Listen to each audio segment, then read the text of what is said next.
നമസ്കാരം. Nilambur MLA PV Anwar ADGP Ajith കുമാറിനെതിരെ ആരോപിച്ച പ്രധാന ആരോപണങ്ങളിലൊന്നാണ് കഴിഞ്ഞ തൃശൂർ പൂരം കലക്കി BJPയെ സഹായിച്ചു എന്നാണ്. തൃശൂർ പൂരത്തിനിടെ പോലീസിന്റെ ഭാഗത്തു നിന്ന് അനാവശ്യ ഇടപെടലുണ്ടായെന്ന് സർക്കാരും വിശദീകരിച്ചിരുന്നു. തുടർന്നാണ് അന്വേഷണത്തിനൊടുവിൽ അന്നത്തെ SP അങ്കിത് അശോകിനെ സ്ഥലം മാറ്റിയത്. ആനകൾക്ക് പട്ട കൊണ്ടുവരുന്നവരെയും കുടമാറ്റത്തിന് കുട കൊണ്ടുവരുന്നവരെയും പോലീസ് തടയുന്ന ദൃശ്യങ്ങളടക്കം പുറത്തു വന്നിരുന്നു.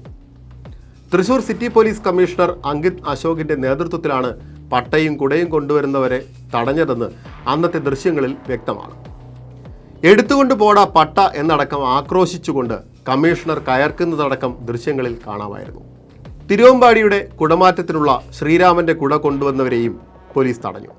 എന്നാൽ ഒരു പട്ടയോ കുടയോ കൊണ്ട് നിരവധി പേർ അകത്ത് കടക്കാൻ ശ്രമിച്ചപ്പോഴാണ് തടഞ്ഞതെന്നാണ് കമ്മീഷണർ നൽകിയ വിശദീകരണം. ഇനി എന്താണ് സംഭവിച്ചതെന്ന് വിശദമായി നോക്കാം. ഏപ്രിൽ 19 രാത്രിയാണ് പൂരത്തിനിടെ പോലീസിൽ നിന്ന് അസ്വാഭാവിക ഇടപെടലുണ്ടായത്. തൃശ്ശൂർ പൂരം പെട്ടെന്ന് തുടങ്ങിയൊരു കാര്യമല്ല. എല്ലാ വർഷവും പൂരം വളരെ ഭംഗിയായി നടക്കുന്നുമുണ്ട്. ഓരോ പൂരക്കാലവും വിശ്വാസികളെയും തൃശ്ശൂർക്കാരെയൊക്കെ സംബന്ധിച്ചിടത്തോളം വളരെ പ്രതീക്ഷയുടെ ഒരു കാലം കൂടിയാണ്. തൃശ്ശൂർ പൂരത്തിൻ്റെ ഓരോ കാര്യങ്ങളും ഒരു വികാരം കൂടിയാണ് തൃശ്ശൂർകാർക്കും മൊത്തത്തിൽ ആ പൂരം കാണാനെത്തുന്നവർക്കും. രാത്രി പോലീസ് നിയന്ത്രണങ്ങൾ കടുപ്പിച്ചതോടെ പോലീസും ദേവസ്വം ഭാരവാഹികളും തമ്മിൽ അസ്വാരസ്യമുണ്ടായി. പോലീസ് നിയന്ത്രണങ്ങളിൽ പ്രതിഷേധിച്ച് ഇരു ദേവസ്വങ്ങളും വെടിക്കെട്ടിനില്ല എന്നുവരെ പ്രഖ്യാപിച്ചു. അങ്ങനെ പുലർച്ചെ 2-ന് നടക്കേണ്ട വെടിക്കെട്ട് അരങ്ങേറിയത് പിറ്റേ ദിവസം രാവിലെ 7 മണിക്ക്. ഈ തർക്കത്തിനിടയിലേക്ക് പെട്ടെന്ന് ഒരു ആംബുലൻസ് വരുന്നു. ആംബുലൻസിൽ നിന്നും പുറത്തിറങ്ങുന്നതാകട്ടെ BJP സ്ഥാനാർത്ഥി സുരേഷ് ഗോപിയും സംഘവും. സംഭവ സമയത്ത് ADGP നഗരത്തിൽ തന്നെ ഉണ്ടായിരുന്നുവെന്ന് ആരോപണമുയരുന്നു. വിവാദത്തിന് പിന്നാലെ സംഭവം അന്വേഷിച്ചതും ADGP അജിത് കുമാർ തന്നെ. വെടിക്കെട്ടിൻ്റെ പേരിൽ ചരിത്രത്തിൽ ആദ്യമായാണ് പൂരം പ്രദർശനം നിർത്തിവെപ്പിച്ചത്. ഇത് വൻ സാമ്പത്തിക നഷ്ടം ഉണ്ടാക്കിയതായി ഭാരവാഹികൾ വ്യക്തമാക്കിയിട്ടുണ്ട്. പുലർച്ചെ 2 വരെ ബാരിക്കേഡ് സ്ഥാപിച്ച് റോഡുകൾ അടക്കില്ലെന്ന് പറഞ്ഞ പോലീസ് സ്വരാജ് റൗണ്ടിലേക്കുള്ള 19 ഇടറോഡുകളും രാത്രി വളരെ നേരത്തെ അടച്ചുകെട്ടി ബുദ്ധിമുട്ടുണ്ടാക്കിയെന്നാണ് ഭാരവാഹികൾ ആരോപിക്കുന്നത്. സ്വരാജ് റൗണ്ടിലേക്കുള്ള എല്ലാ വഴികളും അടച്ച് ആളുകളെ തടഞ്ഞുവെന്നും തിരുവമ്പാടി വിഭാഗം ആരോപിച്ചു.